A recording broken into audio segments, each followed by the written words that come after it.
Welcome everyone to our Understanding Eating Disorders online session with Christine Naismith, talking about the warning signs, overcoming stigma and shame, and giving us some resources if we find ourselves in a situation when we're dealing with an eating disorder with ourselves or our children.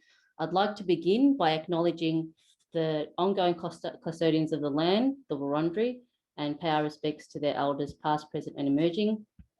And I'd like to pay my respects to any elders that we have here with us today.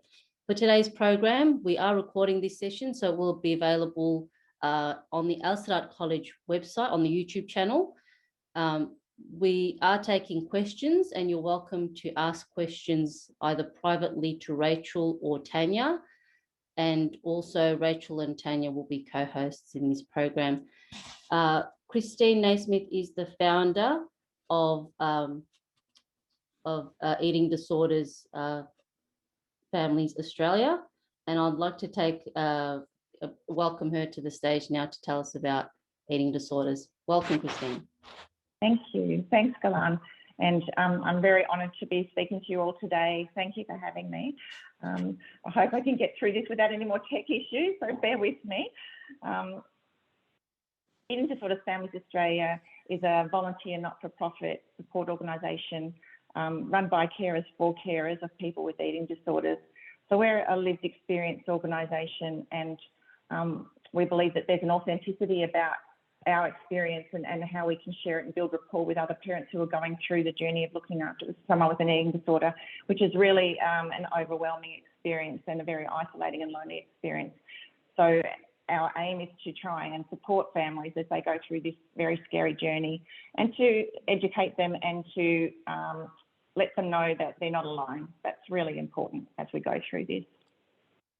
EDSA is our abbreviation. There's our vision and our mission. We'd really love to see the day where eating disorders struggle to emerge, thrive or persist, and our goal is to just support families so that they can be the best carers that they can be. These are illogical brain illnesses, so it really requires counterintuitive parenting, something that we would not expect to be doing with a teenage child. It was, taking back the reins of control and treating them a little bit like a toddler. So it's a real learning experience, and learning the language to use is quite important as well. So we just want to support families to be the best carers they can and to get the best outcome with recovery. Thought I'd tell you a little bit about just starting up the support. I do have two daughters with eating disorders. One has recovered from anorexia, and the other has one called ARFID, which is avoidant restrictive food intake disorder. It's a big mouthful, but it just means basically picky eating gone wild. There's very few things that she'll eat. It's a phobia of trying something new, and it's very exhausting to manage at home. So I'm still in it. My daughter with anorexia has recovered, and that's why I started up EDSA, and I started up a Melbourne support group back in 2016, which has been running every month since. And just growing in numbers all the time. COVID has been really horrendous for people with eating disorders, unfortunately. The isolation and the secrecy about being stuck at home and no one can keep an eye on you, you're not attending school, you can make excuses, lots of relapses because there's a lot of uncertainty in the world. So we've seen a drastic increase in numbers, and we got together with some other parents who were passionate about trying to help others as well, and we started EDSA in 2017. This is my family. I'm very proud of them. This is a photo that was taken last week. My son Justin, he's 23, he's gone back to uni. This is Alana, she's 25 now. She's just qualified as a vet. So that was her dream career, and when she was 6, she never thought that she would be able to achieve that. So I really want to tell you that recovery is possible, that your children can still chase their dreams and they can come true. And I just want to be a voice of hope out there for you all. My husband, Paul, he is a pharmacist and runs a computer company. Myself, I'm a pharmacist as well. I've sold my pharmacies because I'm now doing volunteer work with eating disorders full time. because I'm so passionate about wanting to help families so that they can best help their children. And this is my baby, Ashley. She's 18, and she does have an eating disorder as well. So I'll just give you a little bit of a background about our family journey into eating disorders. It started in 2012 when Alana was in year 11. You know how the girls have, the children have formals and they have dances, and they look forward to these social occasions. So the girls all thought that it would be a great idea to just eat healthy for a little bit before the occasion, so they could feel good in their dresses, and so they were taking salads to school. So as a mum, I thought, great, you know, that's fine. You want to eat healthy, that sounds like a great idea. They were doing a bit of exercise. The event came. She'd lost some weight. I said, that's enough now. You know, you don't want to lose any more weight. She was a really happy, healthy, bubbly, fun-loving girl, lots of friends, very social, sporty. She had her first boyfriend, and she's very smart, very high achiever academically. And just seemed like everything was going right for her. It took a little tiff with the boyfriend who said, I think we need a break. And that just seemed to be an emotional catalyst for my girl. She'd already lost some weight, so that is the key thing with an eating disorder. It's a loss of weight, and someone that's got the genetic vulnerability. This just seemed to send her on a spiral with restrictive eating, and she just went on a diet that restricted a food group a day, basically. So vegetarian's the first thing. Often that's a warning sign, going vegetarian. If there was no previous reason why the family was choosing not to eat meat, that's something to be aware of. And they often wanted to then go vegan very quickly because it's another way of restricting lots of food groups. So please try and avoid them going vegan. But she was just cutting out, you know, one day no meat, next day no meat, no carbs, no meat, no carbs, no dairy. It was just ridiculous, but so rigid thinking in the head that she lost a lot of weight very quickly and got sick very, very quickly. So she lost 17 kilos in 7 weeks. It was really happening before our eyes, and it was frightening. She got to the point where she would rather die than eat. The suicidal ideation with eating disorders is very, very high. So that's so alarming in a child that was previously so happy and so well that she's actually saying, please let me die, Mum. I don't want to live. And that was very, very frightening and confronting. So we tried to get help, and it was really hard. We went to the GP, and because she wasn't underweight or emaciated, they don't take action. Even though I'm the parent, I know my child, I was saying there's something terribly wrong with my child. It was very difficult to get help because they have this idea that you just judge someone by how they look, and that's not the case with an eating disorder. It's a mental illness, and that if you learn nothing else today, please understand it's about a brain illness, not just a physical illness. So it took me going to my psychologist to get her diagnosed with a restrictive eating disorder, for me to get attention from the hospital to put on an extra assessment day where they investigated, and they admitted her straight away with a failing heart. So when they're starving for a long time, all their organs start to shut down. They're not receiving the nutrition they need, and the heart is something that's affected. So a lot of young people can have a sudden cardiac arrest with an eating disorder, and it can just come on very, very suddenly. So I was grateful that they admitted her, but I was shocked too that she was so sick that she needed to be admitted there and then for 2 weeks for medical stabilisation. So that began our really, scary trip into eating disorders. She was put on a trial which was called SBT, family-based therapy, and we had to feed her 6 times a day once she came home. And she was eating in hospital, and I just asked her, well, why is it you can eat in hospital but not at home? And she just said, there's rules, Mum, and it's easy with rules. So these kids are good kids. They like to follow rules. So if you can remember that may help. But it was a scary journey. 6 times a day we have to feed a child that doesn't want to eat. There's a lot of violence and abuse and resentment and running away. It's very, very challenging. Lots of appointments. You're going backwards and forwards to doctors, psychologists, dietitians. It's very, very challenging. And we had lots of ups and downs. And as I said, she was quite suicidal. So we had to watch her 24/7. I had to sleep with her for 4 months. It takes a big toll on the whole family. So these are my girls. Alana is recovered, Ashley's doing well, but I just wanted to maybe just talk about the toll that it takes on a family and the toll that it took on our family. I had to stop work, so a lot of parents may have to give up work when this happens to them. And some families are single parent families, so it's very, very challenging. It's emotionally draining, physically, financially, but the mental drain is exasperating. You need to look after yourself when you're going through this. So please, if you're experiencing this, reach out to someone for help, talk to someone and get some help for yourself. My husband and I, we had to attend marriage counselling. It threatens to rip a marriage or a relationship apart because it's looking for the weak link in a relationship. So it's really important that mums and dads are on the same page and they're saying exactly the same thing. And even if the dad's not so hands-on with the feeding and the sitting with the child, they must just back up the mum 100% and say, you need to finish your food, you need to finish the plate, back you up, because otherwise you're going to run into a lot of trouble. The counselling did help us, and once he was on the same page, we came together very strong, and it's made us stronger than ever, I have to say. My youngest was 10 at the time, and she saw a lot of scary behaviour, so that probably has impacted her eating disorder that's occurred now. My son developed depression, social life's non-existent, your friends drop away because they don't know how to help, you can't go out, you've got to watch your child. And I needed to see a psychologist for myself. So it does have a big impact.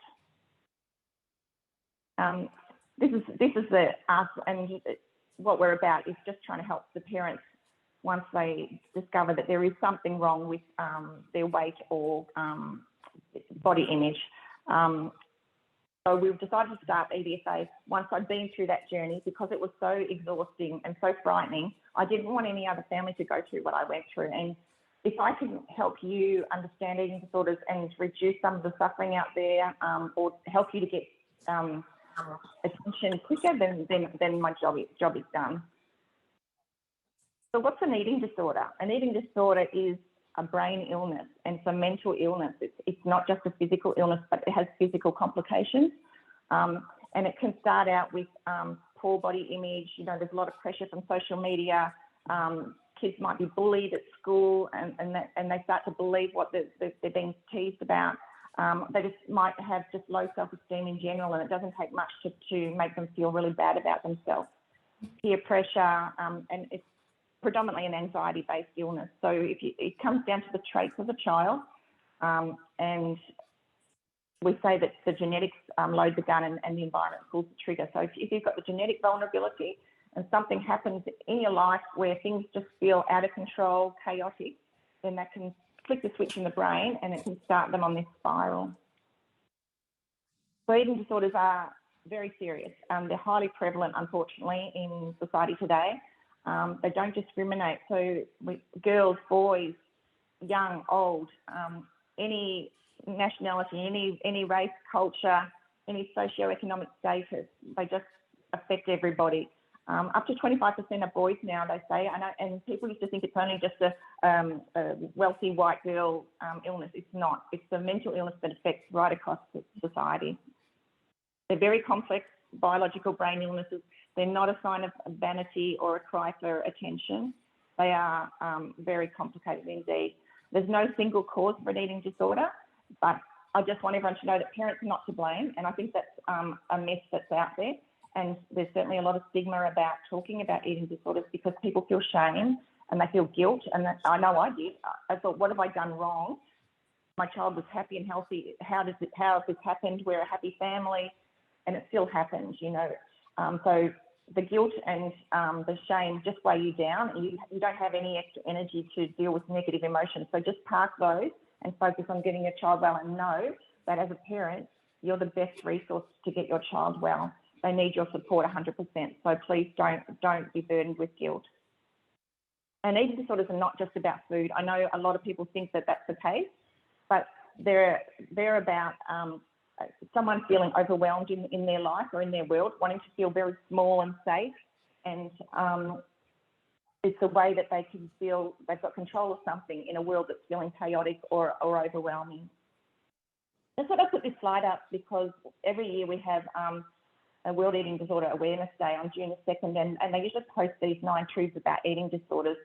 I won't read them all, you can have a look at them, but just so you can see the sort of things that people take for granted, and they're quite wrong. You know, you can't judge someone from the way they look, whether they have an eating disorder, whether they're mentally unwell, how unwell they are. It's just not possible.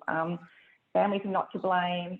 They can be the best source of support, and it's an urgent medical crisis. So if you suspect someone's got issues with eating, please get it assessed very early on. We've actually got over 1 million Australians suffering from an eating disorder. It's a terrible crisis. By far the biggest is the binge eating disorder, which is uncontrolled eating. They tend to be overweight, and they're using food as a comfort or as a support, or a way to feel better about something that's making them feel really down, or sorry, that's feedback, you're right. And that's a big problem. But the most serious one that we have is anorexia nervosa. That is the highest mortality of any mental illness, more than schizophrenia or any other mental illness, and it's not widely known. So anorexia nervosa has a high mortality due to suicide or organ failure, and sadly, a lot of people take their lives with this illness. Up to 1 in 20 people with anorexia can die if it's not treated effectively. So that's why I just want to highlight how important it is that we bring this out into the open and we talk about it. So I just want to make the point that everyone in the family is impacted by an eating disorder, and it's important that everyone looks after their own self-care. Your children might need counselling with a school counsellor or a psychologist. You as parents might also need to have counselling or see a marriage support person. Whatever you need to do to save your own mental sanity, please do. All right. The key to this is early diagnosis and early action to refeed. So it's because of a weight loss that's triggered this in the brain. We need to restore the weight that's been lost, and we need to do it quickly. So they aim for 1 kilo a week for the first 4 weeks and half a kilo after that. And the problem is about 1/3 recover within 2 years, 1/3 takes 5 to 8 years, and then 1/3 unfortunately have it for the rest of their life or don't make it. So as you can see, this is a really serious illness that takes a long time, and this is day in, day out. The families have to support that child 24/7, and there's a lot of hostility, so it's exhausting. So I just sort of talk about the risk factors with eating disorders. As I mentioned, there is genetic vulnerability. So it doesn't mean that you will get an eating disorder if you lose weight, but if you've got the genetics for it, then it could turn the switch on. It comes down to personality traits is what we've found. So it's typically our smart kids who are perfectionists, they're high achievers, they're very hard on themselves, they might be rigid thinkers, they might have a lot of anxiety as well and not be sure of themselves.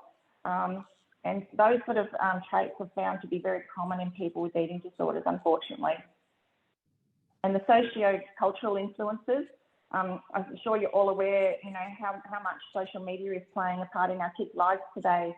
Instagram, Snapchat, all these inspiration people that our kids follow and idolise, all the celebrities. They're learning that beauty equates thinness for women and muscularity and leanness in men, and it's a really bad message, but it's pervasive in their life all day, every day. And not much we can do about changing that, but we can just start to instill some values into our children in the home, that you are enough, and that you shouldn't be aspiring to look like a Photoshop photo that's not reality. Weight loss, disordered eating, restricting, fasting and dieting are all risks for eating disorders. And I know it's probably timely with the Muslim community, with Ramadan and Eid and festivities around food. I know that must be quite a challenge for your culture. So I guess that's something that has to be discussed. Tanya, I don't want to try and talk about what your rules are around that, but I do believe that there is medical exclusions for having to fast. And honestly, if you've got a child that's had an eating disorder, it's a real danger to diet or fast ever again, because it can flick that switch. So just be mindful of that. I know it's a very strong religious belief and an upbringing, but there is a serious risk to their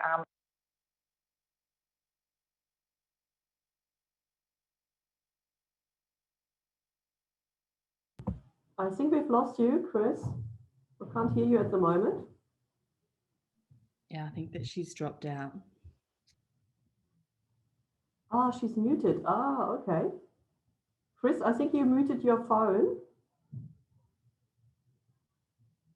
Can you hear me now? I don't even know why that happened. You're back. Yep. You're back on. Might have accidentally happened. Sorry, All good. Thanks. Okay. Other risks and warning signs. If your child suddenly starts exercising a lot, just be aware. You know, they'll always say they want to start being healthy or they want to lose a bit of weight to be healthy, and that's fine. Just keep an eye on it. If they're doing excessive exercise, and make sure that they're renourishing their body with food and replacing the energy that they're spending. If they've got extreme health ideas, so this is another thing, going on diets or only wanting to eat healthy foods or being vegetarian or vegan, any sort of restrictive eating, or only wanting to eat organic food and nothing else, no sugar, that's all disordered eating. There's a condition called orthorexia, which is the obsession with only eating healthy foods. And so that can be damaging if they avoid fat, for example, because the body needs 30% fats in its daily diet to support the brain. Calorie counting, if you notice your child is calorie counting, there's lots of apps. Maybe check what your kids are looking at on their phone or their computer. If they're checking, calorie counters or steps, measuring how many steps they're doing in a day. Fitbits can be a real problem for kids who are genetically geared for an eating disorder, because they obsess on numbers, so they're not ideal either. If you notice any purging, so purging means vomiting. It can be using laxatives. It can be over-exercising. So all forms of purging are ways to try and prevent weight gain, and that's a concern. And just if they have poor body image, low self-esteem, or they've been bullied, then that sets them up for, possibly falling victim to an eating disorder. These are the sort of things that you just need to be aware of as a parent. Can you see that okay? Yeah. So it's the sudden weight loss. It's restricting food groups. It's if they feel cold all the time, it's because they don't have enough fat on their body to insulate their body. They can start to get fine hair on their body, which is called lanugo, and that's like a protective mechanism to try and to maintain heat in the body. If they lose their period, that's a big one. Girls that have eating disorders, or when they're very unwell, their body can't sustain the reproductive system, so it shuts that down to try and send the energy to the vital organs. Sleep disturbances are very common. If they're vomiting, they might have sores on their knuckles. That's a common one because they're actually using their fingers to induce vomiting, so that's a telltale sign. And also the teeth, if you start to notice damage to the enamel on the teeth, that's because of the acid that's coming up. Refusing to finish meals, stashing food, making excuses, I'm going to eat at my friend's house, or I've already eaten, things like that. So you know your child best, right? So if these things are starting to happen and it's not normal behaviour, then just start to think a little bit about what might be going on. And why are they difficult to treat? Well, they're difficult to treat because they're mental illnesses where there's a complete phobia about gaining weight, and the only treatment is to put the weight back on. So you're fighting your child to receive the treatment. We always say if someone has cancer, it's a devastating diagnosis, but at least the person wants to get well and they're prepared to take their chemotherapy, even though it might make them vomit. We just say, we know it makes you feel unwell, but we've got to keep going. It's the same with an eating disorder, but the person doesn't want to get well. And there's a condition called anosognosia, which is actually where you don't recognise that you've got an illness, and that's what happens with an eating disorder. So our kids can be merrily going along, restricting, losing weight, being quite unwell, and they will think there's nothing wrong with me. My mum is neurotic, or my parents are helicopter parents, and they'll tell everyone that. They'll tell the doctors, they'll tell the psychiatrist that the problem is the parents. So it's an illogical brain illness, and it makes it really hard for us as parents to get them to eat, to get them to put the weight back on. And the food is their medicine, but that's the one thing that they're terrified of. So the parents need to step in and take charge of all the decisions around food, even though they don't want to cooperate.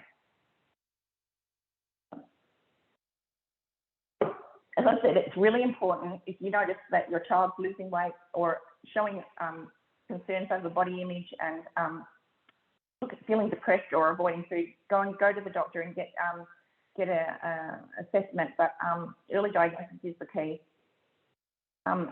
Taking control of all the food is the basis of FBT, family-based therapy, which is the current gold standard of treatment. And it involves 3 high-calorie meals and 3 high-calorie snacks a day. So 6 feeds a day, about 3,500 to 4,000 calories on average. So I was told 1.5 times an adult serves for every meal and every snack. So if you can imagine what the dad of your family is eating, 1.5 times that for a child, it's a heck of a lot of food, and it makes you feel so guilty putting that much food on the plate, but that's what they actually need to repair all the damage that's been done to the organs. So it's very challenging, and you have lots of appointments, and it's tiring. But the most important thing is this last one: unconditional love, patience, resilience, and compassion for your child, because they are terrified. The impact on your family is quite severe. But one thing I would love you to remember is separate the child from the illness. That will really help you to understand that all of the aggression or the anger that's coming out from your child is not your sweet child. It's actually the eating disorder making him or her do that. It's like your child's being kidnapped and being held hostage, and they're too afraid to speak up. And this eating disorder is making them act out in violent behaviour or horrible words, throwing food. All these sort of things actually happen. They're in a constant state of fight or flight. So if you can imagine, they see food on a plate, their brain tells them danger, danger, and so fight. And so they will lash out, they will do all sorts of crazy behaviours to try and make mum or dad not make them eat what's on the plate. You've got to be able to manage the distress and calmly talk them through and sit with them to get through the meal, which is very hard. They're very sneaky. It's a manipulative illness. They'll lie. They'll do sneaky exercising. They might be binging at night and then purging. So it's very challenging. And why EDSA gets involved is we advocate that parents need to be included in the treatment team, because often if a child will go to the doctor, they'll say, oh, I don't want my parents involved, especially 15, 16-year-olds, which is where it's very common. The doctor will say, you've got your right to privacy. And the kid will go, beauty, I don't want mum and dad to know what's going on. And then they may just proceed to tell the doctor what the doctor wants to know, as far as, oh, I'm fine, mum's just neurotic, all that sort of thing. So it's really important that we have a relationship with the GP and that we ask to be included, and we get our child's permission to be included, because we are a very important resource to helping them get well. I just wanted to let you know about this. Is a really great tool. It's an early detection checklist for parents, and this is one I tell all school counsellors about, and something to keep in mind if you have any concerns that your child has some sort of issues around their body image or showing different behaviour around food. It's called Feed Your Instinct. It's an online questionnaire, and it's designed for parents to fill out, and then you print out the report. It asks you questions like this, that you tick the answers, and gives you a summary at the bottom, like a traffic light. You see this one here? So you've got red, which is the urgent and most dangerous situation, then an amber pathway, and then green. So it sort of gives you a guide to where your child is at and how serious it is. So print this out, and then also print out the list of tests for a doctor to do. When you go to a GP, many GPs don't know anything about eating disorders, so it's important that you take this to them and say, I need you to take this seriously. Please don't fob me off. If your child's over 18, there's this one called Reach Out and Recover, and it's a similar thing, but they fill it out for themselves and print out the report. So I just thought it'd be handy to talk to you about what do I do if I go to the doctor, if I'm worried. So you print out the Feed Your Instinct report, make an appointment, and tell them that you are coming with a child that you think has an eating disorder, and it will probably need a double appointment, a longer appointment, and pre-warn them that you would like them not to make any comments about physical appearance, because You won't believe it, but you're going to have to be the best advocate for your child, because people say things that they think are fine, and they will absolutely send your child off because they can't handle any talk about appearance, weight, calories. They're so number focused that they will just hone in on that, and they won't be able to move past it. So give the report to the doctor and ask for an eating disorder plan. This is something new that came out in November 2019, and a lot of doctors don't know about it. It's different to a mental health plan. It will give you 40 psychology visits and 20 dietitian visits in a year, as opposed to only 20 psychology visits with a mental health plan. So it's important that you specify that you want that. And if the doctor doesn't know about it, they can contact Eating Disorders Victoria, or they can look it up. But they do need to do that for you. When they do their blood pressure, how many times do you go to the doctor and they just put the cuff on the arm and they do the blood pressure while you're sitting? That's no good for someone with an eating disorder, and GPs may not realise that. Please ask for a lying down blood pressure where they've been lying for 5 to 10 minutes, and then they stand up, and then they do a standing blood pressure. And what you're looking for is a drop in the systolic rate. If it's more than 20, then they need to investigate that further. So it's called systolic hypertension. It means that heart can't cope pumping the blood around the body adequately, and their heart is at risk, okay? Heart rate below 50, that's another warning sign. Needs to be referred to the hospital or for further investigation. And they need to have full bloods done. When they're weighing, we recommend blind weighing. And blind weighing is where you ask the child to step backwards on the scale, and they don't look at the reader, so they don't see the number. And the doctor doesn't verbalise it, writes it down, or puts it on his computer, but just ask him to make sure that the computer screen is turned away from your child. These kids are smart. They're very resourceful. They'll be looking around the corner and trying to see what the doctor's typing in. So really make the doctor understand that they have to be very careful, because if the child sees the weight, that can be enough to tip them over the edge as well, and you'll get lots of different crazy behaviours happening. Doctors don't always recognise an eating disorder because the kid's never going to tell them, I've got an eating disorder. They will protect their eating disorder. It's their safety, and they might turn up with these sort of conditions. And so just be aware that all of these are side effects of an eating disorder, or can be side effects of an eating disorder. So just to be aware, and that the doctors need to investigate further. That's why having that Feed Your Instinct report will help you for them to take it seriously. Other reasons why it's often missed is that they don't have long enough. They don't have long enough within a single appointment to diagnose your child. If they don't know the child well, they don't have a rapport, they don't know if the child's telling fibs or not. And that's why it's important for the parent to be able to have a little bit of a say, and to get them to understand that something's not quite right, because you do know your child best. And also doctors often will just look at them and go, oh, they look fine, or I've seen thinner, or stuff like that. And making those comments is just diabolical. So we need to make sure the doctors understand what you say will drastically impact my child. When I go home, I'm going to have to deal with the consequences of what you say to my child. So we have to educate doctors too, unfortunately, because they don't get enough training in this. The things we say are really important. So if nothing else you learn today, just remember, try not to make any comments about physical appearance, really to anyone that might make them think, why did they say that? So if you just say an innocent thing like, you're looking well today, or a bit better, to someone with an eating disorder, they hear, I must be fat.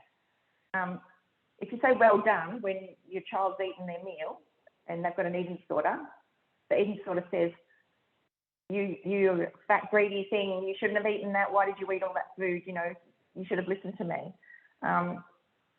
If you say, or often a doctor will say, you don't look like you've got an eating disorder, well, that just sets them off again, because it says, oh my goodness, I'm not thick enough, I'm not trying hard enough, I need to work harder at restricting my food, I'm worthless.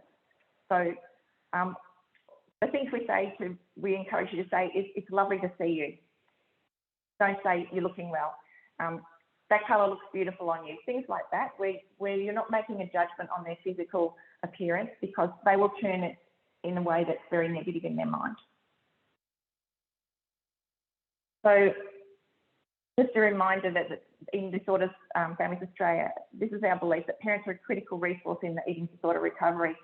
We know that working together with our partners and with our extended families, if they want to be involved and understand, can keep our child feeling safe, contained and loved. And it's really important that we're not shut out of therapy. And these are all the different types of people that might need to be involved in your treatment team, but you can still see that the carers and the family members are pivotal members. We run support groups in all states of Australia, but our Strive group, Strive Victoria, meets on the second Wednesday of every month. If anyone knows of someone with an eating disorder, you're very welcome to come along. It's for carers only, not for the children. And we just talk about monthly a topic and then ask if anyone's got questions and try and help families that way. And other things that we have on offer at EDFA are twice monthly education sessions. We do some clinician training sessions. We have private Facebook groups that you can join and talk to other families. And the experience of just talking to other families with lived experience is very helpful and makes you feel connected and not alone. Just a couple of other supports. So our Australian national government-funded organisation is the Butterfly Foundation. I think a lot of you will know about them. They have a 24-hour helpline if you do have questions or concerns. In Victoria, we have Eating Disorders Victoria. They have psychologists, counsellors. They run education for carers and for the sufferers. So you can contact them, and they can also give you and navigate you to clinicians and carers who've got eating disorder experience. And just for carers, you know, it's a very exhausting journey. So if you need support or help in any way, there's the Carer Gateway, Carers Australia and Tandem Carers are all carer organisations that may be able to help you personally. They can give some respite to mind your child while you get a haircut or something, which you may not be able to do because you've got to supervise them, or they can help with vouchers. EDV, Origin and Headspace are all centres that can help the child, and Butterfly and Inside Out are the national organisations that can provide support to the sufferer and to the parents as well. That's a lot of talking. So I got through it. I'm sorry for all the tech issues, but I'm happy to take any questions.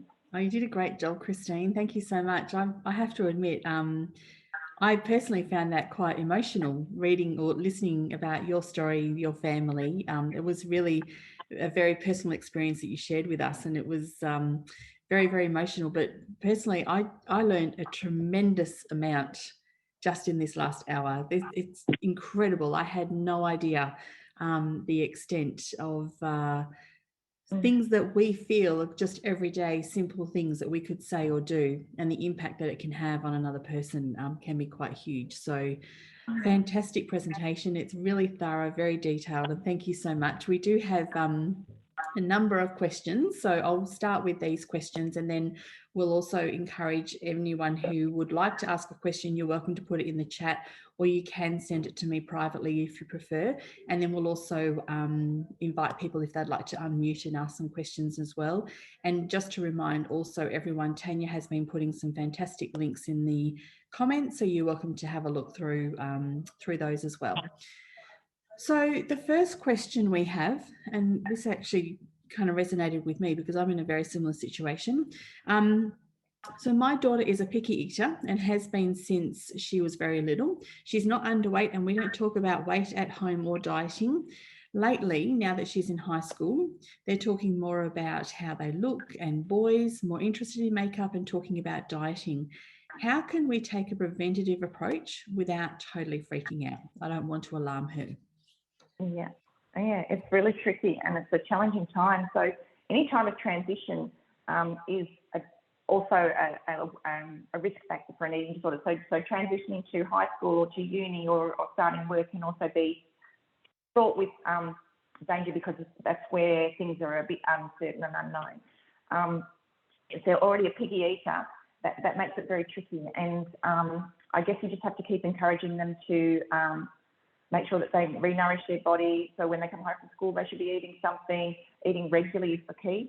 We want to keep our metabolism turning over, and that is the key to keeping everything running harmoniously in the body. All the organs need nutrients constantly throughout the day, and the brain is in charge of distributing the nutrients. So if there's long periods of fasting or avoiding food, it starts to hold on to it and it goes to the belly, because it says, I'm not going to release this until I know that the starvation period's over, and then I'll start to give what I can to where it needs to go. And that's why periods stop, because the reproductive system is not as important as, you know, the heart and the liver and all the other vital organs. So that is a really tricky one, because they're going to also be learning about health and all that stuff in class as well. And I just think it probably just has to come from home, where you just start talking about, you know, really important that we re-nourish the body. We've got to give fuel for our body to grow and be strong. And we talk about body being strong, not being big or being, you know, anything like that. Strong, capable of doing all the activities that you want to do, and you know, before you're going to go off on play your sport, you need to have something to give you the energy to play the game, that sort of thing. I guess everyone's going to have their own situation, but I think it has to come from home, because they're going to learn some very mixed messages at school and amongst their friends, unfortunately. Yeah, that's true. My youngest daughter is 9 and she's very thin. She's always cold, like always.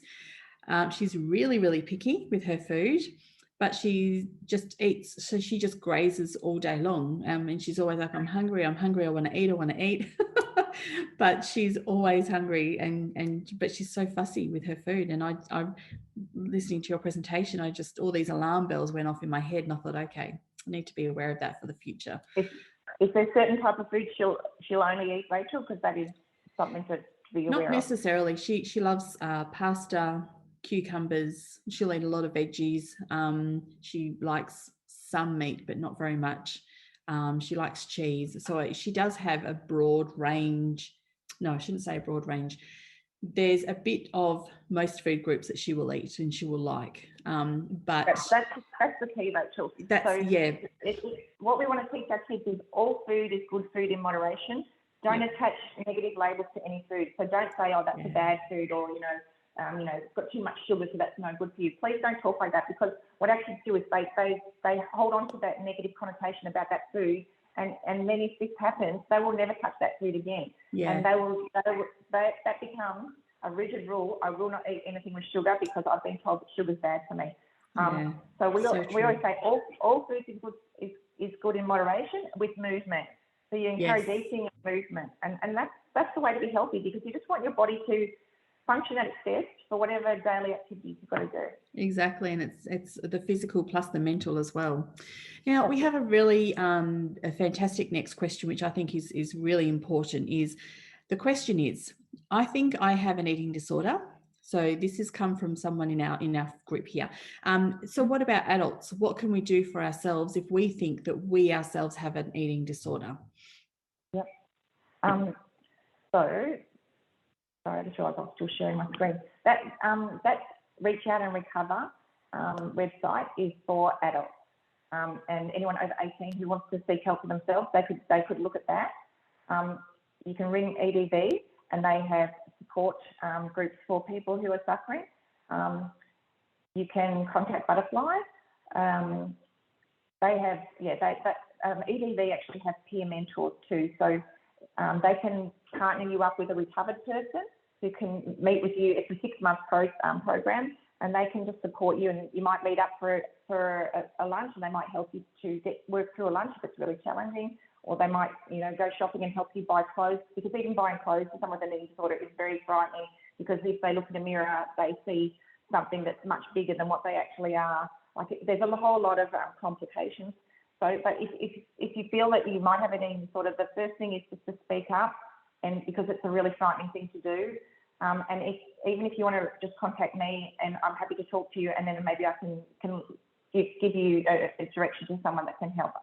We're not about the actual sufferers, but I don't want anyone to go away from here feeling they don't know who to turn to. So please feel free just to contact me. It can be private, no problem. That's fantastic, Christine. Thank you. And that's really great advice. I think Susie wants to ask a question, so I might let Susie ask a question, and then I've got some more questions in the chat as well. Hi, Susie. Hi, can you guys hear me? So I just worked out the video. Okay. I'm sitting in a hallway of offices, so excuse me. But my daughter's doing a therapy appointment, different issues. So I've got an 18-year-old who we've just realised recently she's suffering from an eating disorder. She's lost her periods for 4 months now, which triggered us to take this seriously. We went to the doctors. She thinks it's not related to eating disorder, which is very confusing. She thinks it's related to polycystic ovaries. And honestly, I'm scared. I'm confused. Do I take the eating disorder more seriously? Do I take the polycystic issue more serious? Like, I don't know which way we're headed. Which way, like, is she assuming that it's polycystic because it's an ovary, periods have gone? Quite love direction. Yeah. Quite possibly. I don't know if you heard the talk, but if you can fill out the Feed Your Instinct questionnaire, that might help guide you. Has she lost weight, Susie? She has lost a lot of weight, and she'll be on the treadmill every night if she eats a meal. Okay. Yeah. So my antennas are going off. So please do the questionnaire, and then go to the GP and ask for those things that I mentioned, the lying down and the standing blood pressure test, check the heart rate, full blood, print out the list of tests for the doctor to do. Doctors they're not trained enough. They only have about 1 hour of training in eating disorders when they're going through their studies. You know, it's terrible. That's why we have to become the experts and we have to advocate for our children. That's why I try. Can her periods come back? Can her periods come back, Christine? Yes, yeah, absolutely. This is only a temporary thing. Once the body's restored, once you get that weight back on, and once the brain is assured that regular sustenance is going to come in, then it will start up again. So definitely, but that will be the last thing to come back because it needs to make sure that it's giving enough nutrition to all the other organs that are malnourished at the moment. It was just a shock to me to know that losing your period could relate to eating disorder. Do you know what I mean? It's a huge shock, and I'm trying to put it through her brain to understand that you could ultimately not have children from this. Do you know what I mean? If you don't have periods. Yeah, but it can turn around completely, Susie. So don't panic about that. But I'm just trying to highlight how serious an illness that eating disorders are. Like you say, you had no idea that could be related or even part of it. This is the thing. There's so much unknown about eating disorders in society that we need to really just educate the public so that they can be more proactive and take those steps. So I wouldn't just rest with the doctor saying it's polycystic ovary syndrome. I would definitely be investigating eating disorders because those behaviours, the exercising, over-exercising, and the watching what she's eating, that's not polycystic ovary syndrome. That's an eating disorder. All right. I feel a bit better because I kind of would prefer her, sorry to say, to have an eating disorder than a polycystic issue, which is a disease for life. Do you know what I mean? So that can be treated where the other one cannot. Yeah. So please go, do the test. Once again, Susie, you can message me if you need to. Join our Strive Victoria Facebook page, and you'll get support from a whole big community. All right, thank you. The therapist is calling me for my other daughter. Thank you. See you. Bye. Thanks so much. Okay. Thanks, Christine. That was really great advice, actually. That was quite poignant, I think, to so many people, actually. Doctors are directing in one way, but, as a mum, your instinct's saying, oh, I'm not so sure here, and how great is the timing for her to join this presentation and learn this and find out about you and your organisation. So that's fantastic. I have another question that has come through on the chat. So it says, my daughter is on the cusp. Sorry, Rihanna, I see your hand and I will definitely get back to you. You'll be next. My daughter is on the cusp. I know she has some disordered eating going on and some effect on her thinking, but some of it I can understand. She has braces and she hates eating at school. Is there any way to support the logical arguments, but not the illogical ones like carbs are bad? Or do we just need to ignore all the arguments, or is it different for different people? So the whole thing is, this is an illogical brain illness. And if you try and get involved in a logic argument, you will lose. They cannot absorb the logic, okay? So the braces will be being used as a great excuse to restrict because, oh, my mouth hurts, mum, and I can't eat so much. Braces can sometimes be a trigger for an eating disorder because they really can't eat. They can't chew much and they don't eat, and someone might get an eating disorder because they're eating less. You can get an eating disorder just from getting tonsillitis because if you can't swallow and you don't eat for a little bit and you lose some weight and you've got the genetics, then that, it can be accidental as well as being from dieting or deliberate weight loss. But I'm not sure of the age of this child, but yes, there's no point arguing or trying to logic with them because they will twist everything you say and make it negative, and they will start to blame you for everything and try and just be very attacking and make you back off and go, oh, okay, just don't eat it, it's too much hassle. So you've got to stick to your guns, and you've got to say, you've got to validate how they're feeling. This is really important. You validate that's, even though it's illogical, that's really what their brain is telling them, that's how they feel. They feel frightened of the food, or they feel like it's they're scared of putting weight on. You can just say, I can see that this is really hard for you, darling, and I understand that it's frightening, but we've just got to get through this because this is your medicine, and we've got to finish the whole dose. We've got to take it 6 times a day. We've got to finish the whole course. Everything on the plate has to be eaten. I'll be here by your side to keep you safe as long as it takes, but we'll go through this together. And I understand what you're saying. You're saying that it's frightening, or you're saying, and I'm sorry if it hurts your mouth, darling, because I can imagine it must hurt, but we just still have to do it. So you validate and you acknowledge what they're saying, so that then they feel like at least you're listening to me, mum. But then you do the tough love and say, I'm really sorry, but we still have to keep going. Yeah, fantastic advice. Yeah, that's really good. Thank you, Christine. Rihanna, you have been waiting patiently. You are welcome to ask your question. Rachel. Thank you so much, Christine, for that wonderful presentation. I literally have learned so much. Oh, great. Things that I was not aware of, but thank you so much. Now that there's a light bulb moment, I'm like, okay, I need to look out for that. My question is just, so far my girls are doing well. They're quite young actually, but since that you've mentioned all of the self-esteem issues and that, just a couple of weeks ago, my 9-year-old daughter came home, and apparently someone had mentioned about her weight, because she's putting on weight. She's getting a bit chubbier these days, but we never really actually, because we love to enjoy our food, and I think we normally just put the enjoyment before every other stuff, so we never really put it out to them, as in, watch out for your weight or something like that. We always onto the side of things. That's what we keep on, putting out as a healthy issue, rather than, what you look or how you look. But suddenly, all of a sudden, she came home and she said, oh, Mum, someone told me today that I'm too big for my age. So that was a bit heartbreaking for me, though. And so now that you mentioned that we can actually protect this before it actually happens, because right now I think she's in the safe side right now, that she's okay, but I noticed for a fact that I can't control when other students or other people might say this.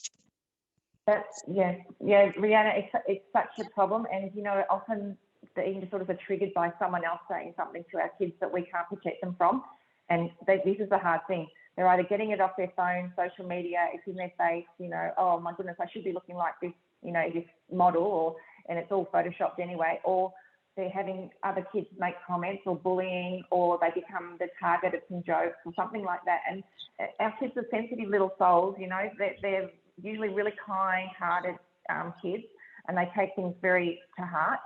So something like that is going to play on their mind, especially if it gets said, more than once.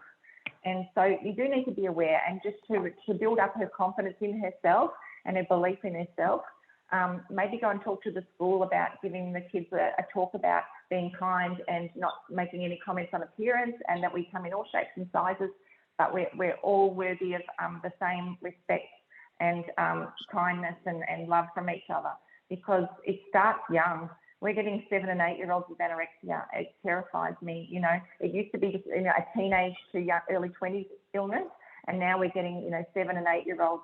And it happens even when, you know, the teachers comment on what's in the lunchbox. You know, if in kinder, where they say, oh, that chocolate cake's a naughty food, tell mummy not to send that next week, or, you know, we should only be eating carrot sticks and lettuce leaves and things like that. They're good foods.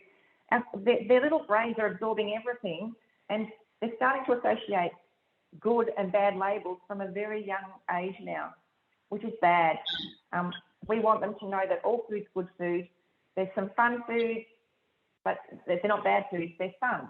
You know, put a positive spin on it, and just say we just need to eat from a big variety of food groups and enjoy food. Like what you're teaching is beautiful.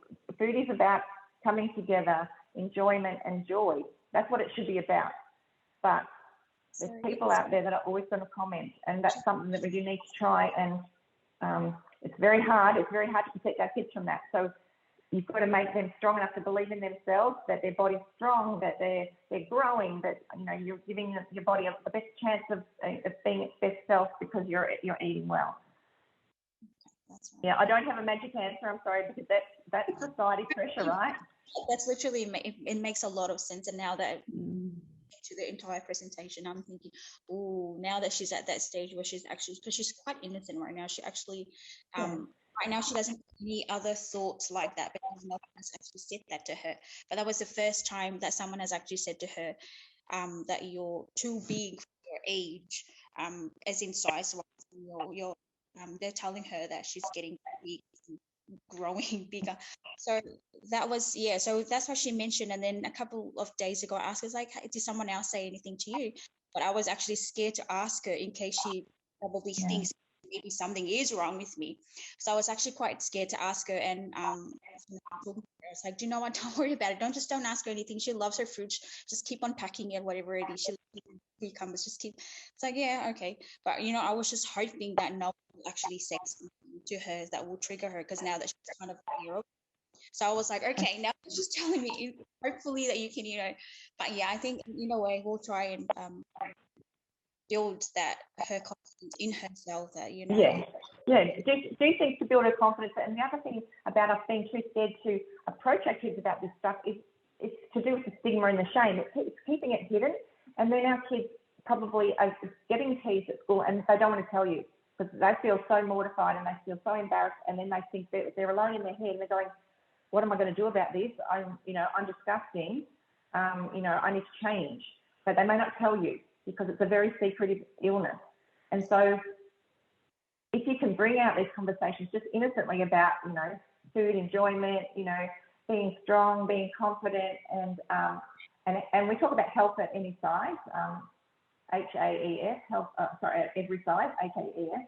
And that's the sort of dietitian. If you are going to see a dietitian, that's the sort of dietitian you want to make sure that's what they practice, because they will understand that you need high calories with an eating disorder to replenish the brain, and you don't stop at a standard BMI. So, and most doctors will say, oh, they're 50% BMI, they're fine now. That's not the case with an eating disorder either. You need to go, you follow their growth curve from birth, and you need to go back onto that curve where they were on from a young child, because usually there's a drop onto a lower curve, and they need to get back up to that original curve, and then a bit more so they've got a buffer in case they do lose weight again. So there's so much to learn. I can't even tell you everything in one session, but just because they're young, don't think it's not time to start instilling good values of self-worth, self-confidence, belief in yourself, and don't always take what other people say too seriously, because, what do they know? Yeah, exactly. Thank you so much for that. I think also, Rihanna, how great it is that your daughter mentioned that to you, because so many children wouldn't even say anything. They would just keep that to themselves. So, that in itself is a blessing. And I think personally, I try and encourage my girls to say as much as they can to me. Just keep on talking, keep on talking. That's right. She's, I think it was just to her, like something that she wants to know, just like how, Mummy, why is the light green? Like, I think it was just something like that. But like not really something that, so right now I think it's not really sinking into her at the moment what that comment actually meant, but I think she has forgotten about it, so I'm a bit happy about it. But I know that's what, and that's why I wanted to ask, because I know that I can't protect that. If someone else in for a class, her other friends will probably say something. So that's why I was a bit, it's like nervous now that I've seen that 1 million people in Australia. Oh my goodness. Yeah. Oh dear. Alarming, but thank you so Yeah. much. Tanya, I think Tanya had a question from someone in the group, so I'll let Tanya ask that question. Do we still have time, Chris, for 1 or 2 questions? Yeah, not taking too much of your time.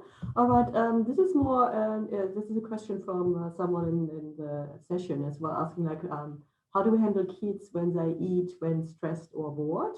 So she's got a daughter in grade 2, so it's get more related to the binge eating disorder, if I'm reading this correctly. Sorry. She's asking, what do we do? Can you hear me okay? What do we do if how do we handle the kids if they eat like emotional eating, stress-related eating, or like binge eating, from how I read this? And at a young age. Yeah, grade 2. It's probably worth seeking the school counsellor or seeing a child psychologist to deal with it, because it is something to do with their self-worth and the need to find comfort in food, and they need to be taught to find that comfort in some other way, some other distraction technique. But it also might be that they're not registering hunger cues. There could be some other issues involved. She's only young, or she might be eating because she's bored or not challenged enough. That's why if you get a psychologist involved to maybe assess what's going on for the child, they might be able to work out what's the reason. Are they feeling hungry? Are they craving sugar all the time? Is it that we need to change the calorie density of the food that she's eating so that she's more sustained and she doesn't need to eat so quickly after she's eaten something? And that's young. That's time. Their brains are malleable. So this is the time to act now and get some help to try and deal with those issues. Because if she uses food now as a comfort, then that's going to become a very entrenched behaviour as she grows older, unless she learns how to deal with situations differently. Yeah, that's a good point.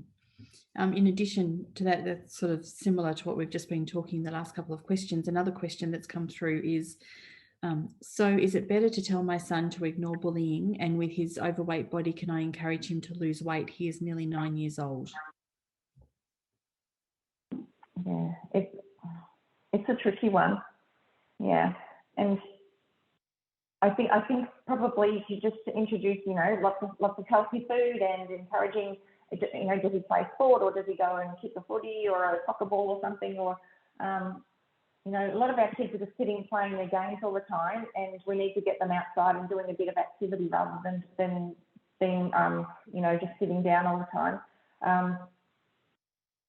I have a real worry about talking the word obese, overweight to children, because it can be such a scarring thing for them, and he's probably quite aware that he's heavier than his schoolmates as well.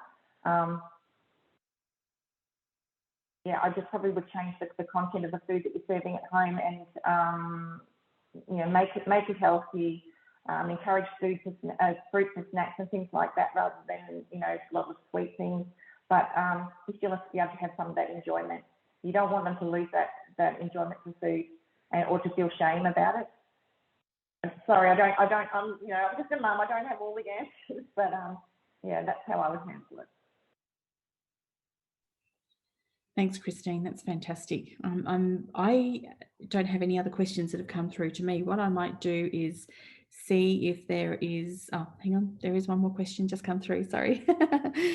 So my son is in grade 2 and he is underweight for his age and very fussy. How can I encourage him to eat enough food? When it's very fussy, I'm just wondering what type of foods he eats again. This ARFID is something that not many people know about. It's ARFID, and maybe you just want to Google that and have a look at it and just check that it's not that condition, because it's very common, especially people who are on the spectrum, the autism spectrum disorder. It's very highly prevalent, and not many people know about it. So if he's not sure what type of things he's eating, but if it's typically white bread, nuggets, French fries, crackers, that type of thing, and if he actually, you know, is afraid to try new things or has a meltdown of trying new things, then maybe that's something to think about.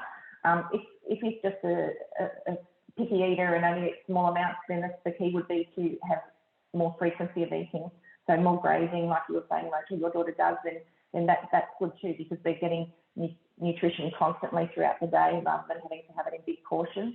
But, you know, once again, it's probably good to get him checked out, make sure that everything's okay with bloods, and make a list, make a diary of what he's eating, so that you can sort of assess what types of food he's agreeable to, and then see if there's a pattern. Yep, that's the one, Yeah. Tanya, thank you. Yeah, that's perfect. Thank you, Tanya. I was about to do that. Can you please spell the disorder? So with the disorder, if you go to Google and put in ARFID, eating disorder actually comes up, and Tanya has just popped a link up there as well for those that would like it. So in the chat box. I personally don't have any other questions that have come through to me. Tanya, have you had other questions come through to you? No, not at the moment. Okay. Now, is there anyone who would like to take themselves off mute and ask a question? You're very welcome to do so, or make any comment. Please feel free to do so now if you'd like to. It's actually been a very good question and answer session. We've had quite a lot of questions that have been quite varied, which has been really useful, I think, for all of us. So looks like everyone wants to stay silent, which is fine. It also indicates how much need there is to ask questions and bring this topic to the wider community, because it's, as Kristen mentioned before, it's on the rise, unfortunately, especially after the lockdown year. And here in Victoria, significantly increased. It's a lot of, and if you are concerned, maybe try to seek support early through the GP, and also a lot of psychologists are unfortunately overwhelmed with so much demand at the moment. So it's best to try to get a psychologist appointments early. Yeah, and also, you know, it's really interesting because listening to I mean, I have a 19-year-old daughter, but I've also got a 10 and 9-year-old too. So I've been listening to this thinking, this is something that as parents, we all need to know at the very, very beginning of primary school. We need to educate ourselves at the beginning, not once the illness or disease has taken hold, because I've learned so much that although my older daughter, you know, she's fine as far as I know. At this point, she's fine, thankfully. But with my other two, I'm now aware of things that I need to look out for and counteract, you know, if possible, the best I can. That's right. And this generation has got way more pressure on them than ever before. So there's technology, social media, it's just everywhere. And we never had that pressure in our generation, and everything's instant, and it can make them feel bad in an instant. You know, how many likes you got, or if someone didn't like my post, oh, they don't like me, all this stuff that goes on.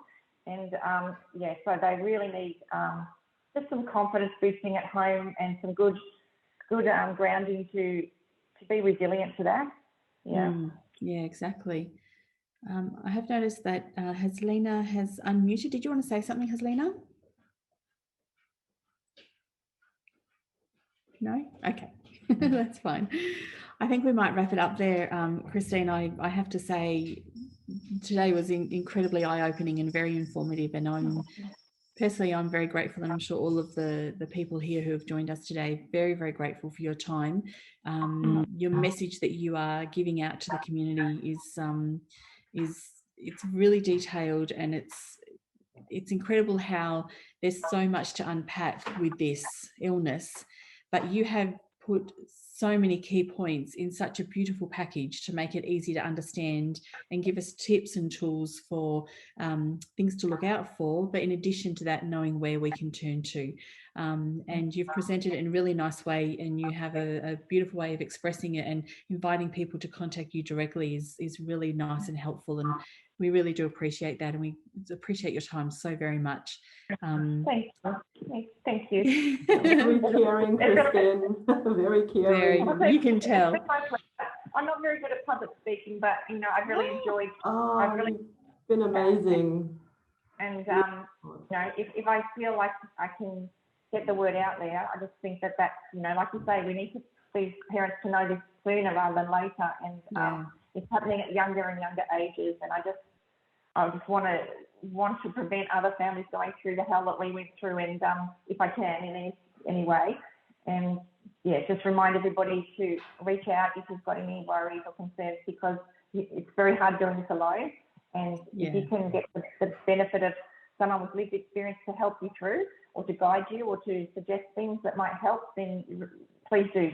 Just forget the shame and the stigma, because it's not your fault. And these are really complicated illnesses that need urgent attention. Yeah, exactly. I think I do need to point out that for someone who doesn't like public speaking, you did exceptionally well. So congratulations, well done, really. Oh, thank you. And I'm sorry about all the tech issues. I had my husband and son fixing me up this morning, but they've all gone off to work, and of course something didn't work. Anyway, we got there in the end. We did. So, there's always a way. You did a great job. You've got a great audience. Like, there's 30 people there by the look of it. So, you know, it's really great to see that your school community, comes on board with these sessions and wants to learn. It makes me very grateful that people want to learn about this. So thank you for tuning in, everybody. Yeah, and I think we're also advertising this in the wider community as well. So we were fortunate to have some people here who are not from our particular school community, but from the general community, and it's wonderful that we can have these kind of resources available, you know, beyond our school as well, to share it to around our community, because we have a really great community here where we are in the northern suburbs of Melbourne, and it's lovely that we can spread the message and spread the word to as many people as possible. So we do really appreciate everything. It's been wonderful. Thank you so much. Fantastic. Thank you.